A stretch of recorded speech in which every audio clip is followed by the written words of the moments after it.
So my name is Yawei Liu. I'm a senior advisor on China at the Carter Center. The Carter Center, since the annual meeting started, is a co-organizer of the ICAS annual forum.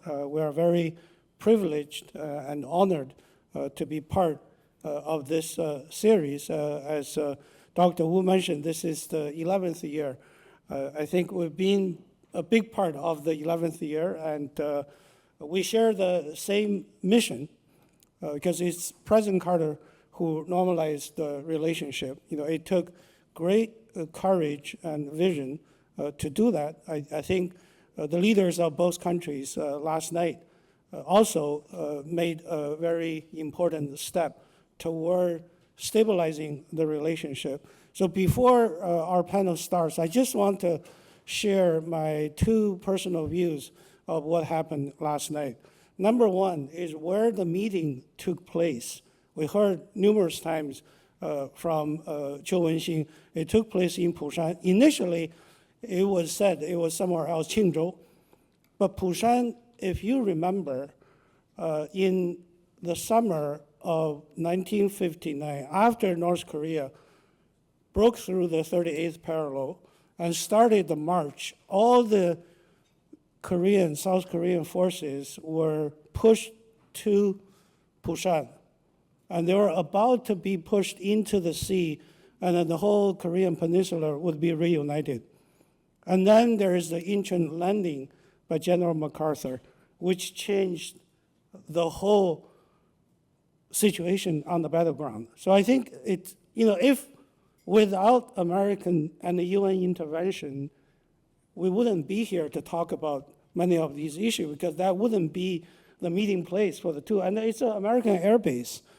And also shows how willing the Chinese leader is to engage the American leader. Second issue is, I don't know if you remember, on April the 6th, 2017, Xi Jinping flew into West Palm Beach to have a meeting with President Trump at Mar-a-Lago. On the day of the first meeting of Xi's arrival, U.S. launched 50 missiles into Syria because of a chemical attack. And you probably noticed yesterday, right before the meeting, President Trump instructed Pentagon to restart nuclear test.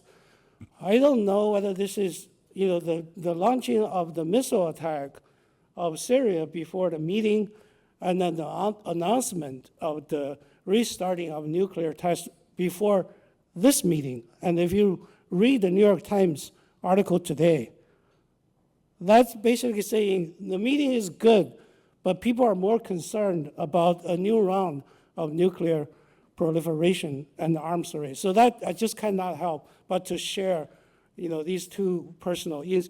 Our session, we have a lineup of very influential speakers, and I'm not going to spend any time introducing them because you have the program, you know, which has a very full bio of each of the four speakers. You know, we have Robert from George Washington University, but with a long government career as the first speaker.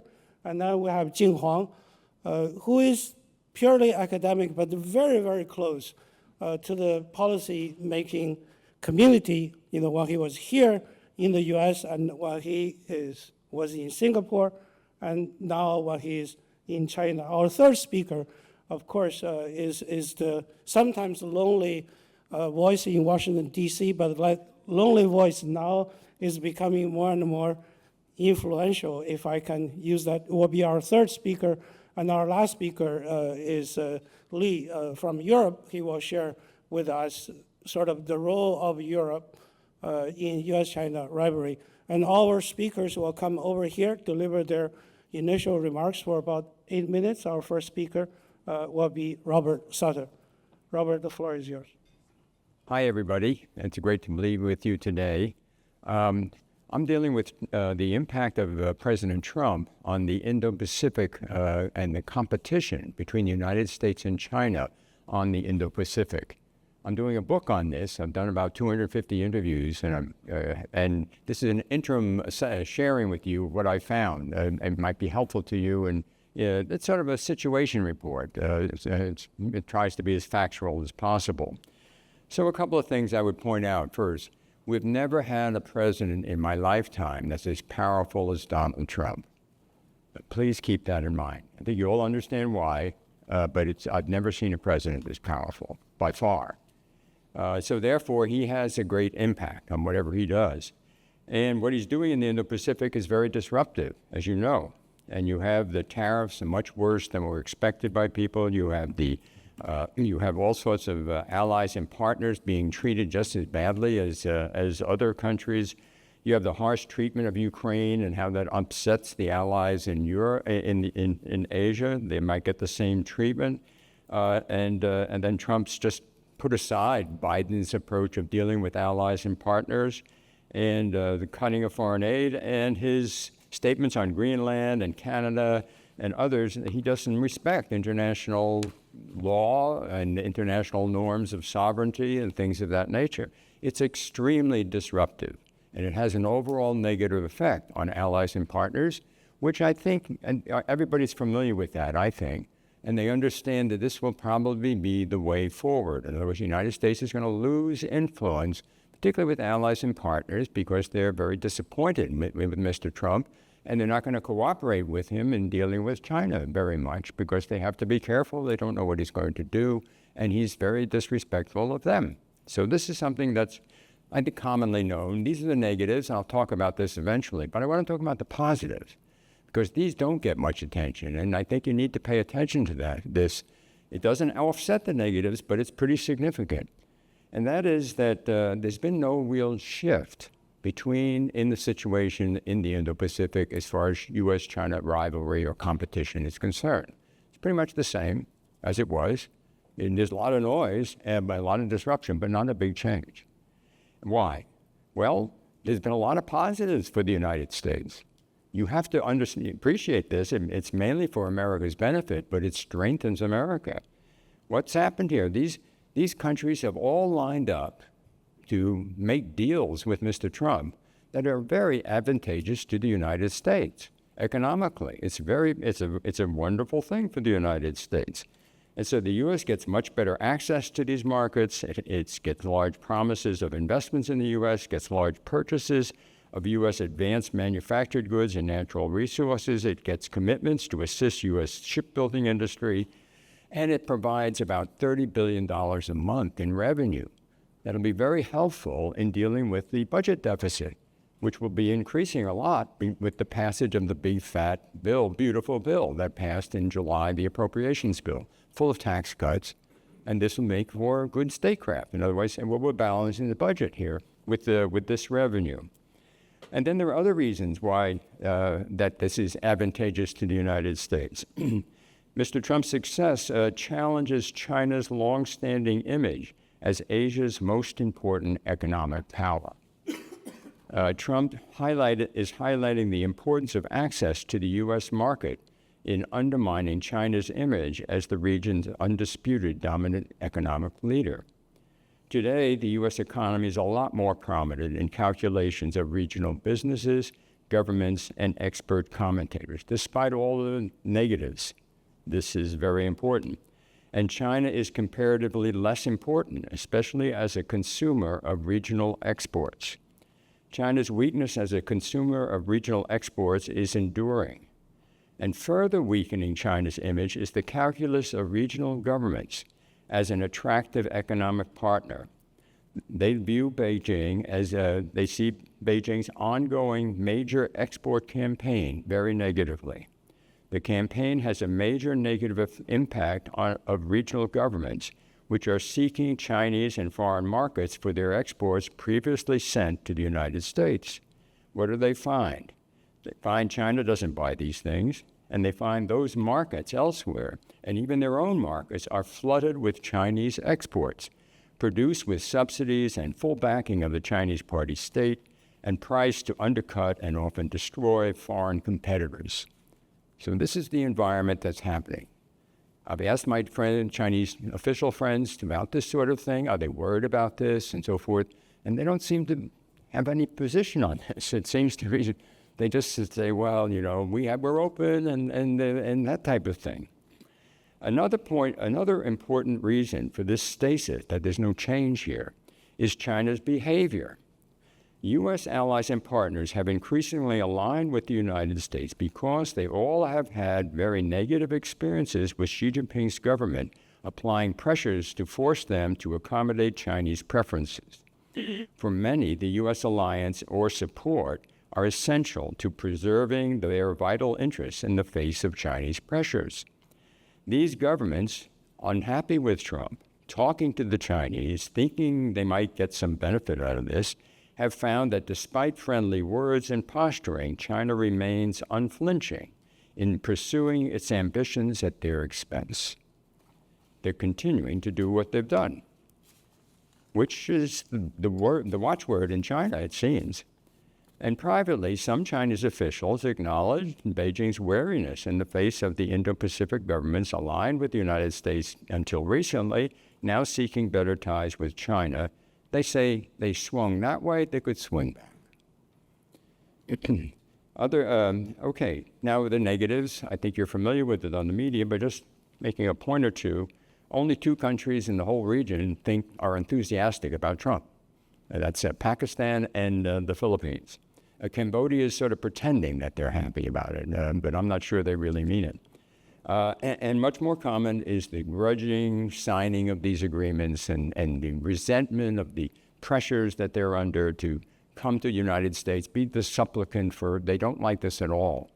But you notice they all keep doing it. It's amazing. Look at all the meetings that Trump had in Southeast Asia. Amazing. Anwar hates Gaza. He hates the Americans for what they're doing there. Hate. He really does. And what is it? There he is with Trump. Now, what explains that? I think this leverage. This guy can hurt me. I want to make sure I keep what I have to deal with that. So that's a dynamic that I think, going back, he's a very powerful president.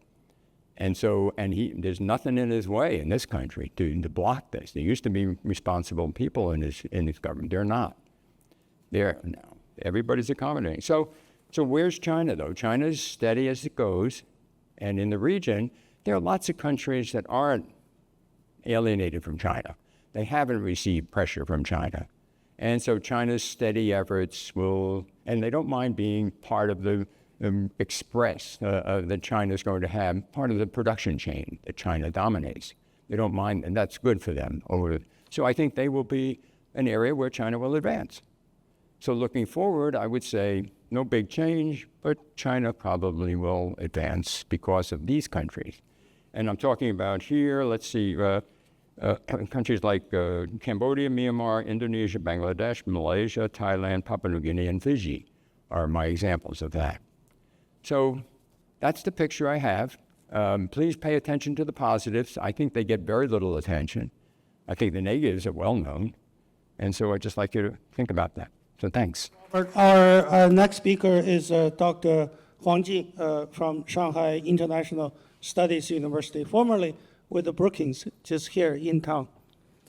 And Yawei asked me to talk something about Asia, especially China's response to President Donald Trump administration policy.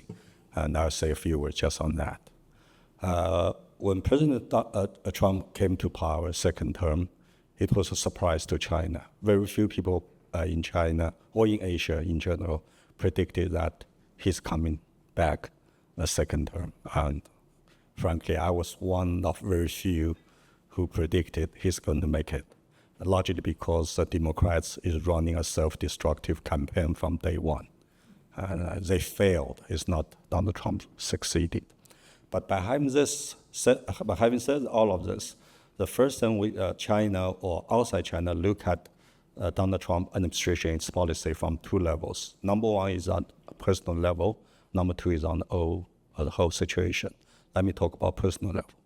And for Asia, especially for Chinese, a leader should be, have a long-term plan, should be consistent, should have a strategy, should go out with a framework of policy, and should stick to it, and also has a well-coordinated team to work with him. But if you look at Donald Trump's administration, it's everything against that. It's not consistent for sure. He does not seem to have a long-term strategy, does not have a framework for policy at all, and the coordination of his team was really bad. Just look at recent after September 14th, back and forth. Obviously, his team is very badly coordinated just by public information and by analysis. So this is personal.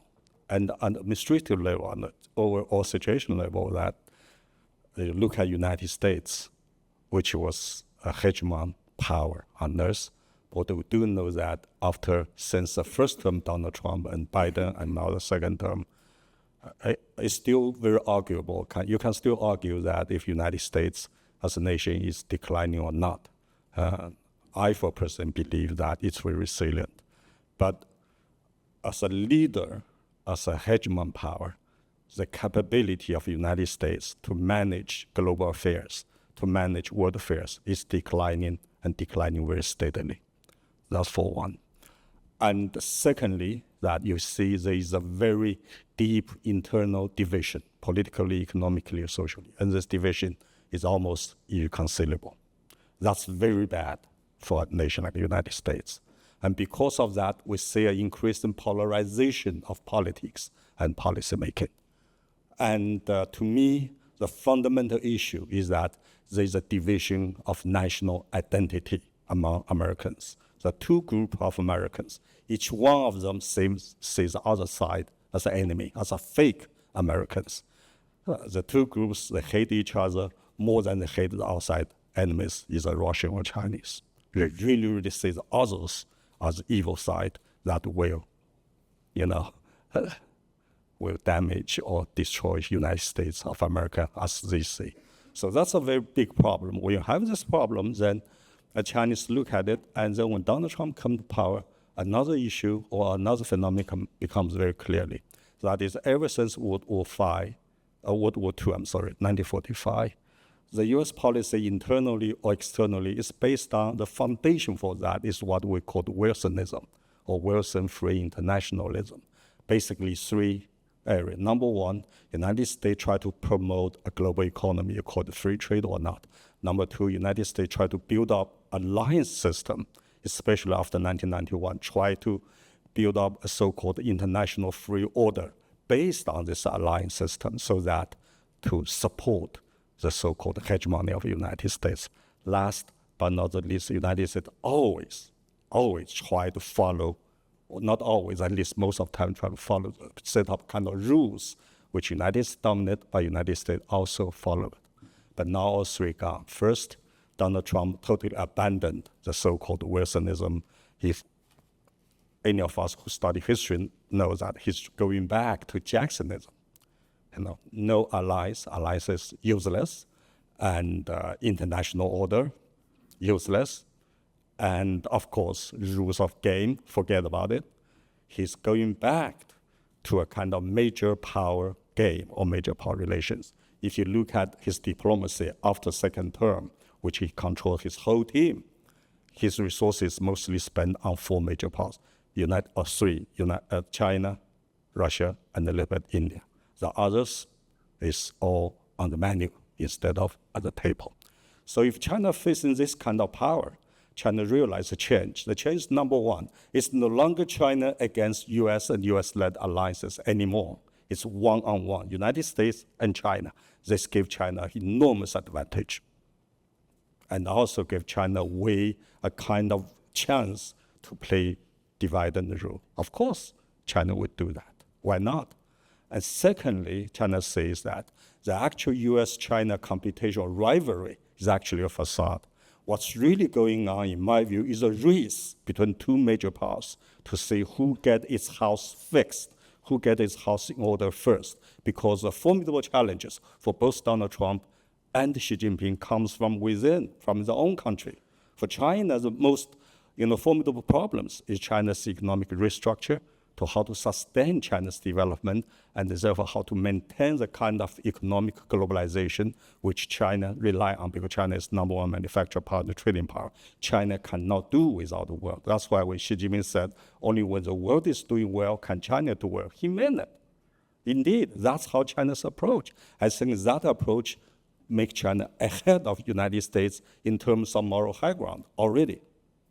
And for the United States, we all know what the problem is. So this kind of a race between China and United States to get its house in order first has determined China's policy or approach towards the United States or in Asian Pacific.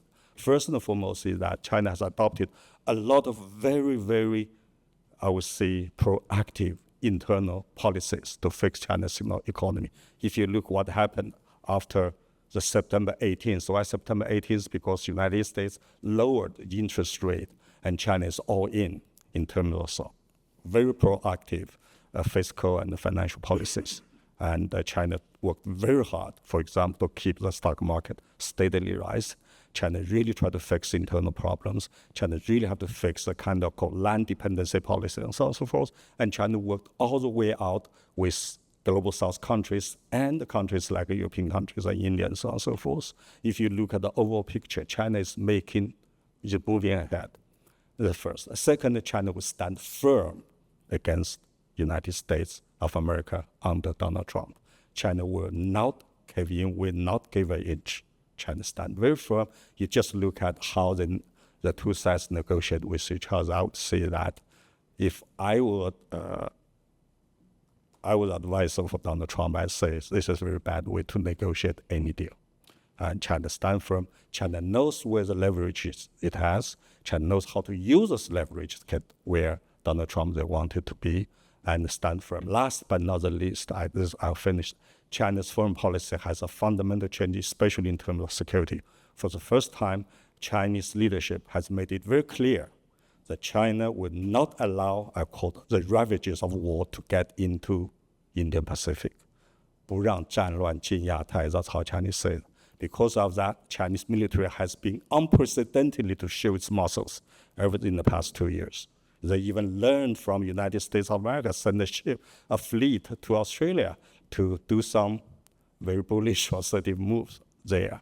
And also, last but not the least, we know that ever since 1949, when People's Republic of China was established, the Minister of Defense has not played any role in terms of diplomacy. It's not like the United States. The United States has three major organs in terms of foreign policy: the Pentagon, the White House, and the State Department. But in China, only Ministerial Department and leadership. But this time, Chinese defense minister seems to play a role. You may notice when President Xi Jinping visited 3 Indonesian countries early this year, he brought Defense Minister Dong Jun with him.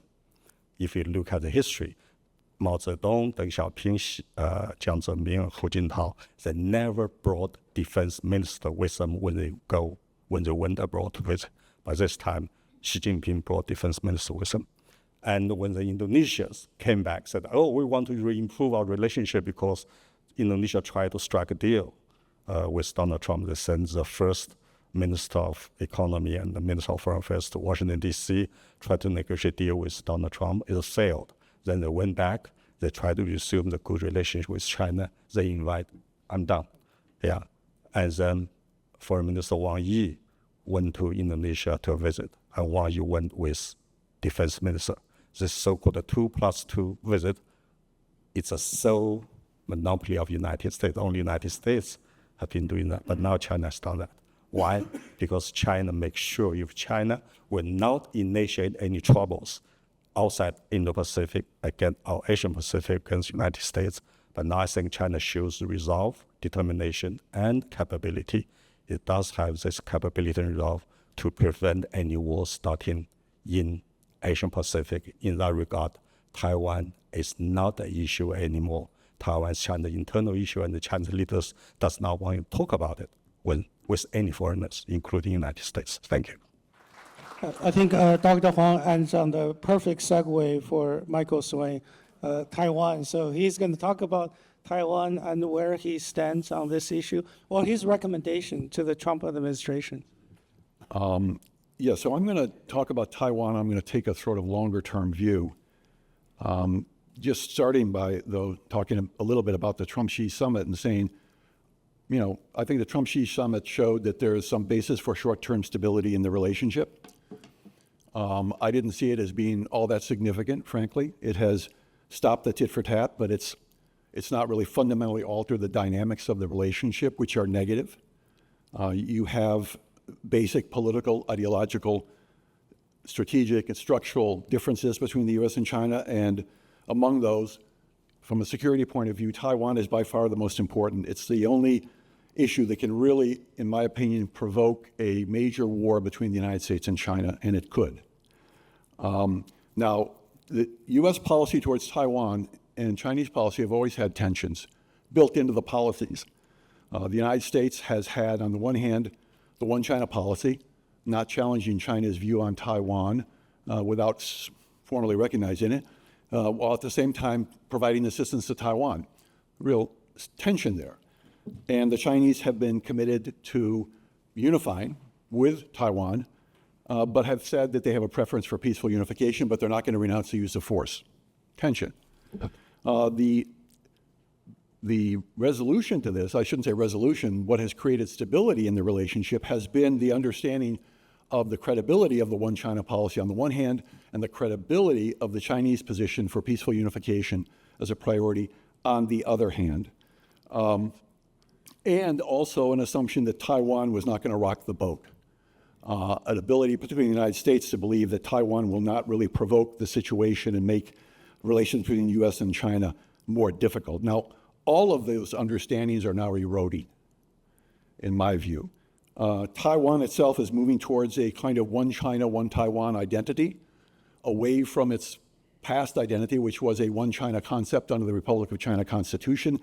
That constitution is still nominally in effect, but it's becoming increasingly hollowed out by actions on Taiwan, even though the Taiwan public doesn't want a major change in the status quo, but the DPP is building steadily, I think, support on Taiwan for the idea of permanent separation from China and not considering any kind of political talks or possible arrangement with China.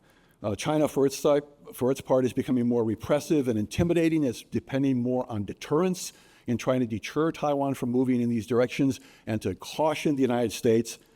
So it's relying more on the military side than on the political and diplomatic side. That is not a good sign.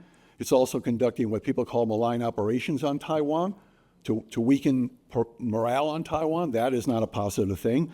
And then the United States itself has eroded the credibility of the one China policy in a variety of different ways. U.S. defense officials have talked about the strategic importance of Taiwan to the overall U.S. defense posture in Asia, which is not a part of U.S. policy. Taiwan was only ever considered a strategic location for the United States at the height of the Cold War. At the height of the Cold War, after the Korean War started, the U.S. reversed itself and said, oh, Taiwan is now really strategic for us. And then with normalization, recognition, that faded away. And you've never had that concept reassert itself as U.S. policy ever since that time. So you've got this steady erosion, and then on top of all this, you have got a dynamic in the military sphere that is moving in very concerning directions. And the main characteristic of that is that China is steadily eliminating the superiority that the United States had in military areas around the area of Taiwan. It has steadily eroded America's relative military ability in that area, in a variety of different areas, which I won't get into unless you want me to in the Q&A. Beijing has a capacity to continue spending militarily. I don't see Beijing facing a guns versus butter dilemma, and I haven't spoken to many economists who do think that either. They could spend more money on their military than they do, and they're already spending about a little under 2% of their GDP, much less than the U.S. And so I think there's continuation is likely on China's relative military capabilities. I don't think there's going to be a technological breakthrough by the United States that's going to reverse this situation. Drones are not the answer, as some people think. If anything, the Chinese produce better and more drones than the United States does. So I don't see the technical reason for doing this. So, and also, the United States public is not terribly supportive of major increases in defense spending to deal with the Taiwan situation. The U.S. public is not terribly supportive of the idea of the United States defending Taiwan directly with boots on the ground against a Chinese attack. So what you've got is really, in some ways, the worst case emerging. Deepening Chinese military capabilities and a reliance on military intimidation, and a weakening of the U.S. deterrent, steady erosion of the one China policy and the peaceful unification understanding, stressing deterrence over reassurance, and a overall still deeply distrustful and rivalrous relationship. So with the continued commitment of the United States to the very real possibility of U.S. military intervention under strategic ambiguity, that possibility is still very much there. This worst case could produce a crisis that would have high potential for escalation. One side might seek to gain some kind of, or convey some kind of greater resolve over a particular issue in response to actions taken by the other side or by Taiwan. And this is perceived by the other side as highly provocative, generating a spiral of overreaction on both sides. And what makes this worse is that the US and China do not have what I would regard as effective and credible crisis management mechanisms. I've been very closely involved in this whole issue for over 15 years. They do have a sort of a crisis communication dialogue in the Pentagon, but there are no real mechanisms beyond what they loosely call a kind of hotline that is designed to really anticipate and divert and diffuse any kind of crisis that could occur over Taiwan. Now, what this raises in my mind is that this country needs to have a serious debate over the U.S. interest in Taiwan. And China needs to have a serious debate over its stance towards Taiwan, particularly its one country, two systems position, which I think is just not credible for the Taiwan public. And the question that needs to be asked is, are American interests vital enough in Taiwan to justify going to war with the United States, with China, over the island? And my answer to that is no. Even though Taiwan is definitely an important location for the United States, it is not a vital interest to that degree. It's been a long-term Democratic friend. The United States should support Taiwan in many ways, but short of committing itself to military intervention. Now, I have several reasons why I don't think Taiwan's a vital interest, both strategic, in terms of American credibility with allies, and in terms of the moral argument about defending Taiwan as a democratic location. In all three of those areas, I don't think that Taiwan rises to the level of a vital interest the U.S. is willing to go to war over, a major war over. And we're not talking about Iraq or Syria or even North Korea. We're talking about a much, much bigger conflict that could get extremely messy. And I should also add that the high-tech argument, some people say for high-tech reasons we need to protect Taiwan, keep it separate from China. I think that is a very overstated argument. I can discuss that in the Q&A if you want. And I think Taiwan's very different from our formal treaty allies. We have formal treaty alliances with several Asian countries, as you all know. We do not with Taiwan. We absolutely don't have an alliance relationship, but we do have a commitment to Taiwan to support Taiwan's security and the stability of the region, but to do so in a responsible way. So for me, the optimal approach is to transition to a policy of supporting Taiwan in every way possible without involving U.S. military forces directly in the event of a crisis, while working to improve the cross-strait environment. Now, transitioning to such a policy, which obviously is not exactly being considered today by the administration, but transitioning to such a policy would take time. You'd need to prepare for it. You'd need to address possible blowbacks, possible misunderstandings about what the U.S. policy would be or not be. And I have several points that I would raise that describe what those preparations should look like in a variety of different areas. But I'm, as Yawei has just poked me, I think that's the 8-minute warning, but I will stop before 10 minutes. I've written 2 Quincy briefs on this subject that have just come out, and I've written a piece in the Washington Quarterly that came out in April that is entitled Taiwan Defending a Non-Vital American Interest.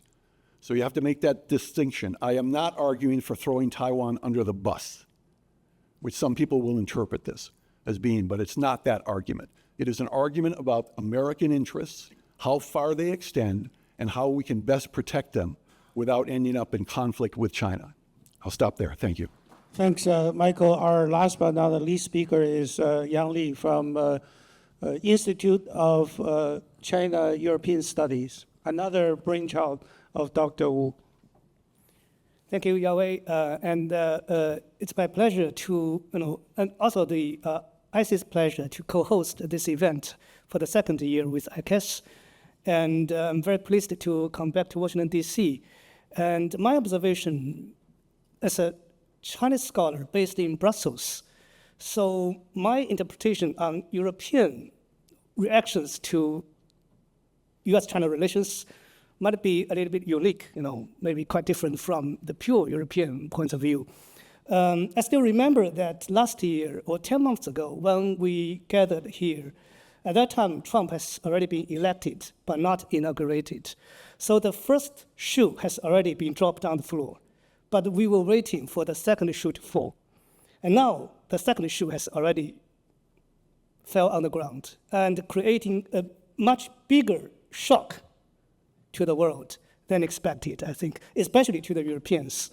It is considered that China is better prepared for that shock, but the Europeans are not that well prepared.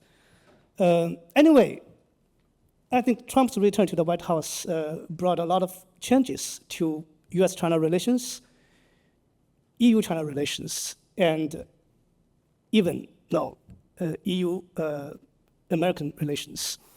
But the key is the US-China relations, because that is considered to be the defining feature of the power politics, or great power politics in the 21st century. For that, I will not expand, because a lot of previous speakers have already shared their views on that. My general observation, and it is also an observation from Brussels, that the basic trajectory of US-China relations will remain the same. There will be no substantive change, no matter who is in the White House.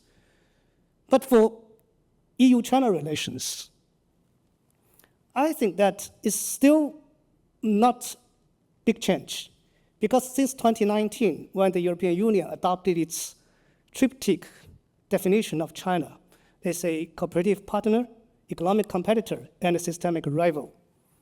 So the EU-China relationship is in a state of lukewarm, status, and it got worsened after the war in Ukraine, and also, there are other issues like unbalanced trade, overcapacity, and EU's de-risking policy toward China, and all those, economic securities. No matter who's in the White House, those issues always, are always there, so they will not go away. But Trump factor does complicate the situation between EU and China. Because actually at the very beginning, when Trump took office, there was a very short-lived rapprochement between EU and China. Some enthusiasm between both sides. But it turned sour very quickly. But there are a lot of reasons, but one of the reasons is Donald Trump. Because Trump is considered to be very transactional and very unpredictable.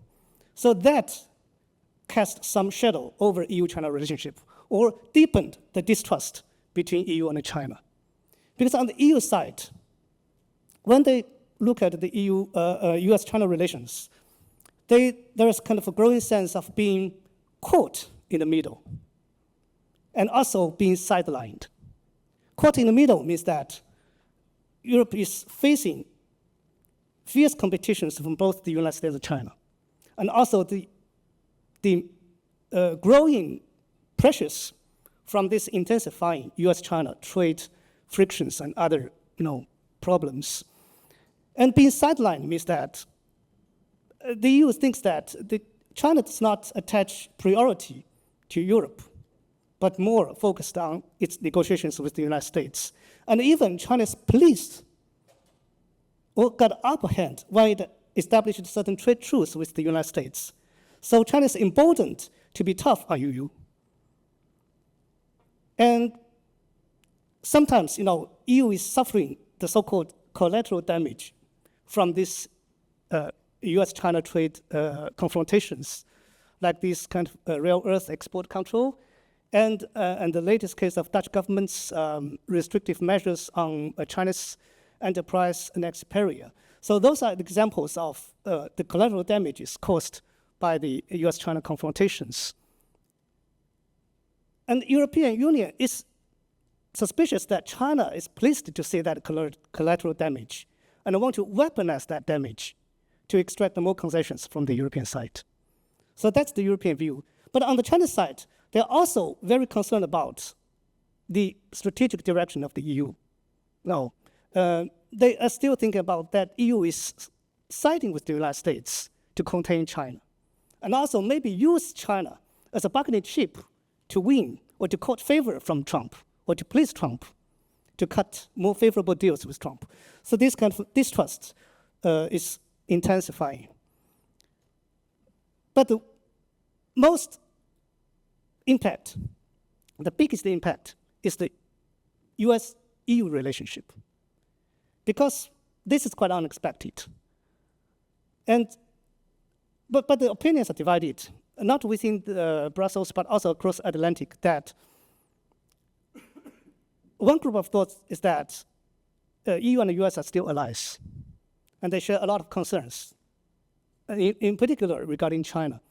But another group of thoughts think that the strategic interests of US and EU no longer align.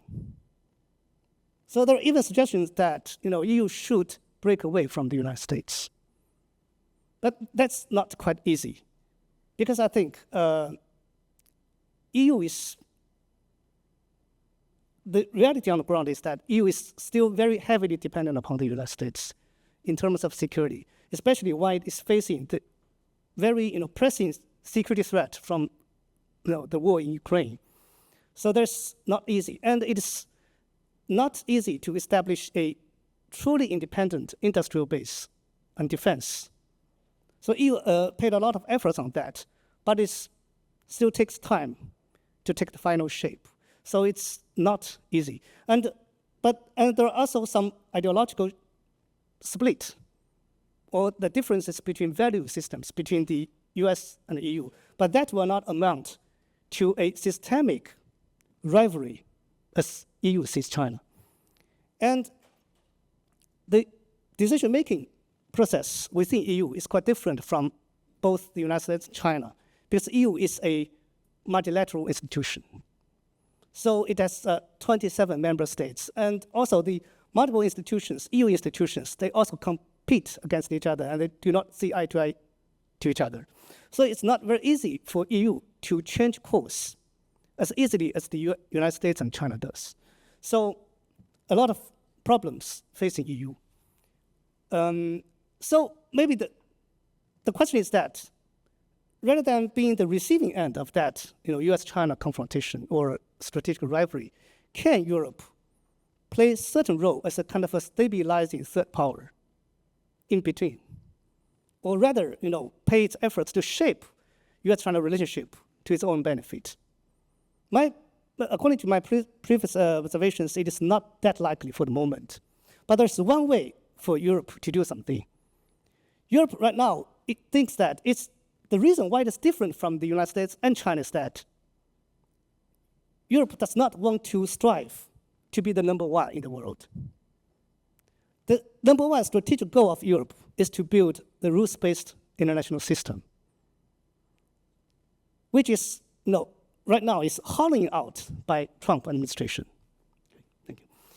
So, and there are EU officials who admit that in that regard, China could be a better partner than the United States, at least for the time being. So maybe it is the support of multilateralism could serve as a basis for EU and China to come closer and to do something which could help the world and stabilize the EU-China relationship and benefit the US-China relationship. Thank you. So the title of this panel is U.S.-China Strategic Competition and Global Conflict. So the focus is really on global conflict, and now we're entering the Q&A part of this panel. So if anyone has any question, just line up behind the microphone. And before I call the first one to do, I want to ask each of them, because it is conflict. And the most enduring conflict that President Trump wants to settle is the Russia-Ukraine war. So I would ask each of you to answer one quick question.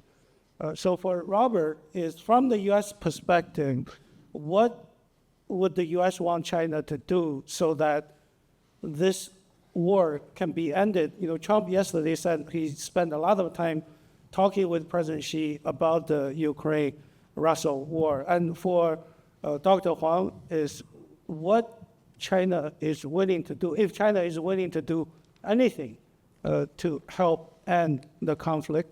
And for Michael, the question is, what lessons can be drawn in the context of the potential Taiwan conflict? And for Lee, is are the European countries and America coordinating in terms of pressuring China to do something so that this war can be ended?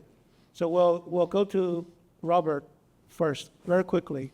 Okay, I think just politically, they would like to see some signal from Xi Jinping that he supports a peace effort that Mr. Trump is pushing. On the economic side, China's providing all sorts of things that benefit Russia, and some indication economically they'll buy less oil, or they'll do some things there, or avoid this trade in commodities that wind up in military weapons, and they'll curb that. And security-wise, I'm just that gets back to the political side, really. Just move in this direction, and I think that I think they're just looking. Mr. Trump seems to be looking for some signals. That's all at this point. Some signals. Signaling. Jing. Let me see what China will not do, and before I say what China will or can do or want to do. China will not cut off its economic relationship with Russia, because from China's point of view, that's normal relationship. And secondly, China will not provide Russia with any weapons, not a single bullet. Also, China is very careful not to supply Russia with the parts that can be used, for example, make drones. I think China has some regulations on that. Last but not the least, China cannot go between United States and Russia. I think Putin made it very clear he does not want a Chinese leader to play any role as a go between Donald Trump and Putin. Not even during the Biden administration, Putin made that very clear. But what China can do is that China will try to use all its might or influence, try to promote peace talk between Ukraine and Russia. And China has always insisted on that. And China will also try to work with European leaders just to see to what degree that it can really help the two sides. But there's three kind of problems. Number one is that after Donald Trump came to power, the gap or the contradiction between United States and Europe is widening. That makes it very difficult to handle. Secondly, that the European leaders are not standing on the same page. The Germans tell Chinese leader one story, is the French coming another story. So it's a fragmentation in Europe that really get into it. Last but not the least is that ever since war broke out, the European leaders has a very strong attitude. They're very angry, very emotional. But so far they haven't worked out a clear-cut position yet. They have a lot of preferences and demands, but they have no clearly defined policy or feasible policies. So that's very, very difficult. When I was in Europe, I just was in Europe 2 weeks ago, and I was in Chatham House a few days ago. I told them, if you want to work out a deal with Russia to stop the war, you have to have a feasible plan. You have to have a position and a stated position. You have to have a policy. I don't see that. That makes sense extremely difficult. Michael? Okay. The lessons that I would think would be drawn from the Ukraine situation that are relevant to Taiwan, the first one is be very clear about what kind of actions that you're taking that could be perceived as strategic challenges to the other side. I think NATO expansion contributed very much to the Russian invasion of Ukraine. It wasn't the sole factor. I think Putin was looking for an excuse. I think the West gave it to him. So I think strategic calculations there, particularly along borders, are really critical.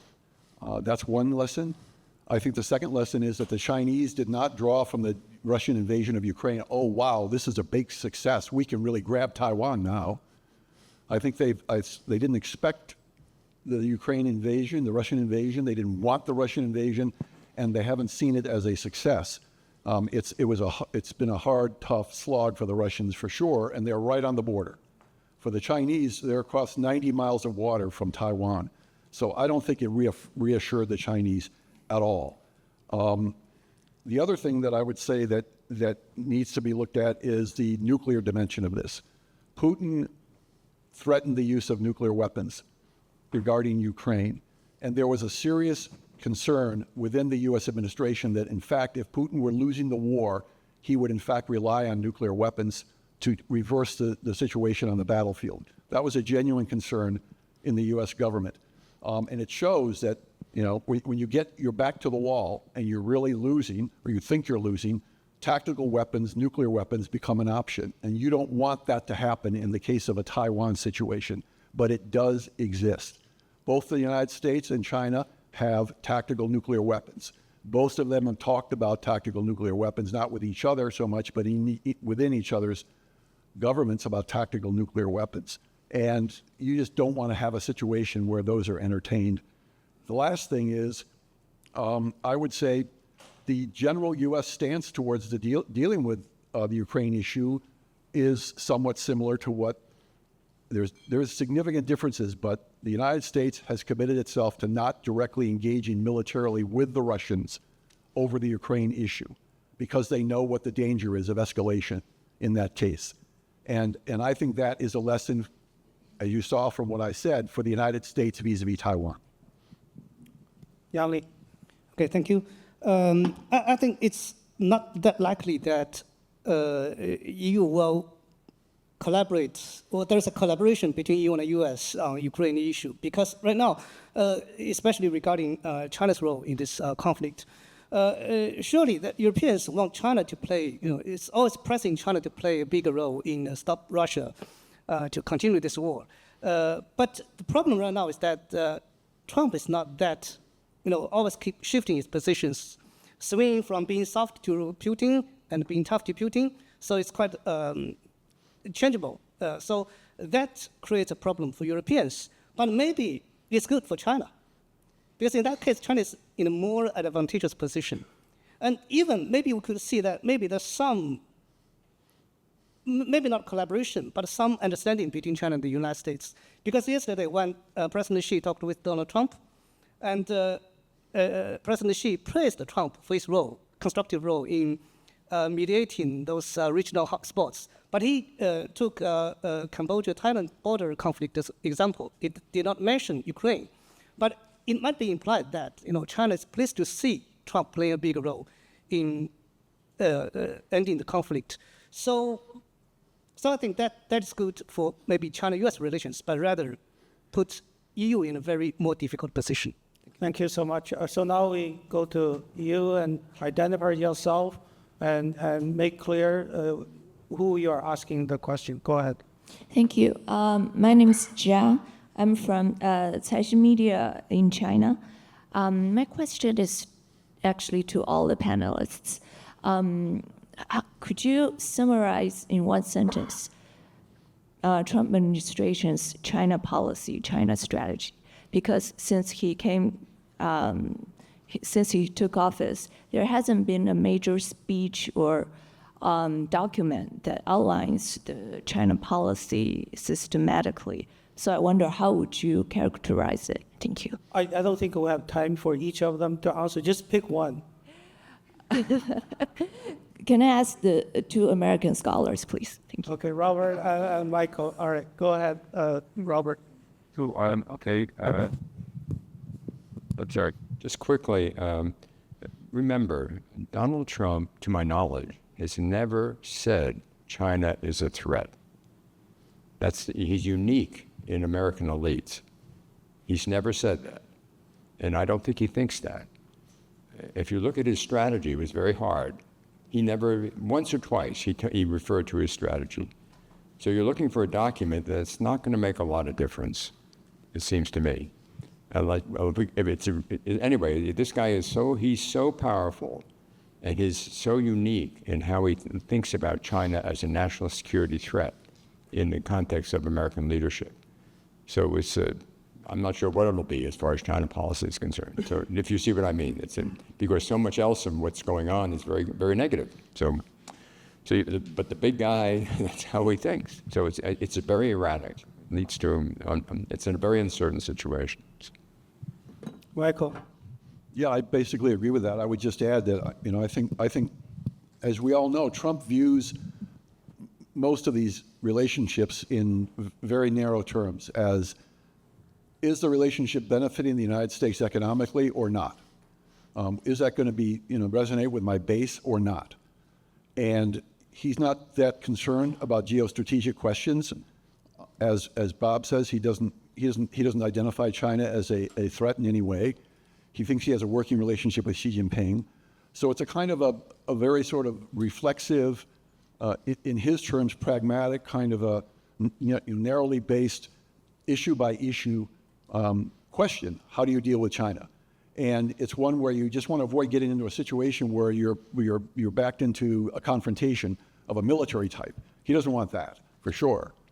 So he's willing to make certain kinds of flexible positions or accommodations with the Chinese, I think, if he can get something big on the trade front that really does resonate, or if he can get the Chinese to cooperate on one of these peace deals that he's trying to make either in the Middle East or Ukraine or whatever. I think he thinks in those very narrow terms, issue by issue, and his baseline is, the trade deals. What can I get for the Which trade? is not very bad, right? Pardon me? Which is not very bad. Just issue by issue and transactional is good. We need a lot of transactions between U.S. and China before this relationship can be stabilized. I mean, it's good and it's bad. You can have transactional deals that are made, but you still have many, many issues over which you have an underlying difference, and they really do matter a lot. And the United States and China really have fundamental differences, such as over Taiwan, and the dynamic is not stable. The status quo is moving. So you have to be able to understand what the dynamic is and be able to deal with that issue, which is often, addressed through strategic terms. And Trump just doesn't think like that. We go to that side. Hi, I'm Peter Humphrey. I'm an international affairs analyst and a former diplomat and broadcast on television stations in the Middle East. Michael, you are concerned that Taiwan is not enough of an issue to energize the American people or the president. And I'm wondering about the brother's keeper argument, that as the good guy, don't we have sort of an obligation to keep 23 million people out of autocracy for the foreseeable future? I mean, we failed in Hungary in 1956 and probably in World War II. So where's your link to the moral argument about saving millions of people? My position on the moral argument is, first we have to think about what is being saved or what is being risked. If you talk about saving 23 million people, the best way to save 23 million people is not to have a war between China and Taiwan that involves the United States. If there's a war between China and the United States over Taiwan, you can bet Taiwan is going to be heavily, heavily damaged. Lots of people on Taiwan will die. So the question there is, what's the best way to try to deter that? Now, the answer for many people is, well, you just got to double down on military deterrence, make sure the Chinese believe they just can't attack Taiwan because it will be too destructive. But I think that argument is very specious. It's very narrow. It doesn't understand that the Taiwan issue is primarily a political issue. It's not a military issue. It's not a question that can be resolved with deterrence. It has to be addressed in political terms of China's own needs and what it sees in Taiwan, and how the United States addresses its concerns vis-a-vis Taiwan. And you had reassurances in both of those, for both of those countries for many, many years. So for me, the best moral defense for Taiwan is to make sure you're not involved in that kind of a war. And then secondly, I would say that regardless of what might happen regarding the people on Taiwan, from an American perspective, the moral imperative of avoiding a major war with China, with the deaths and destruction that that would produce, and some people think that even the opening shots in a war between the U.S. and China would sink two U.S. aircraft carriers. That right there is 10,000 people. And that moral imperative, to me, is for the United States the one that they should be taking care of. Our last question, go ahead. My name is Michael. I'm from the Washington International Trade Association. My question is directed towards Dr. Michael Swaine. And it was in regards to an economic perspective on the argument you posed against the U.S. Defending Taiwan. So many experts have claimed that an invasion of Taiwan could have real global economic implications, specifically in the electronics industry, naturally with their dominance on semiconductor manufacturing. I wanted to hear your perspective on the economic argument that the U.S. should defend Taiwan because of the possible implications it has for the global economy. Semiconductors, I guess that. Yes. Yeah, from the way I see it, the major issue in the economic area is really high tech. Taiwan itself is not a significantly major enough economic player in the world to really say, well, Taiwan's economy can't be threatened in any way, shape, or form because it's going to impact the rest of the world, except when you look at the high tech area. Taiwan makes it fabricates 90% of the really high tech. Dennis can speak to this, but the high tech advanced chips. Most advanced high tech chips. It's fabrication capability, right? It's not software capability. Now, if you had a war between the United States and China over Taiwan, my guess is that TSMC and a lot else is going to be damaged, if not destroyed, either by Chinese action or by Taiwanese sabotage. Keep it out of the hands of the Chinese. So right there you're saying, okay, well, you don't want to get a war over it. Definitely don't want to do that. And then the idea that because you have this high-tech importance, the United States should therefore keep Taiwan out of China's hands under any circumstances, right? Because if you're focusing on high-tech, you're going to say that is a strategic asset for the United States. It's so important that China should not have any kind of control over it, even if that happens peacefully. Even if that happens in a peaceful way, the United States should resist it. That, in my opinion, is a recipe for disaster. The United States does not want to transition to a position where it essentially throws out the one China policy, which that would be, and says we're going to defend Taiwan under any circumstances and prevent you from having any kind of interactions with Taiwan that may result in your having control over TSMC. So I don't see that as very positive at all. And then finally, I would say that if China does gain control over TSMC, and they do try to use it as a weapon, the way they've done with rare earths, that will most likely just backfire, because TSMC is not an independent operation. It depends heavily for software inputs on the United States, on Western Europe, and other places. So if the Chinese decide, well, I'm going to use TSMC and deny you guys, then the U.S. can say, okay, well, you're not getting any benefits from it either, because we're not going to provide the inputs that are going to help you, unless the Chinese were able to acquire and duplicate TSMC's capabilities. Now, Dennis can correct me if I'm wrong, but I've been told that's a hard thing to do, and the Chinese are unlikely to be able to attain that anytime soon.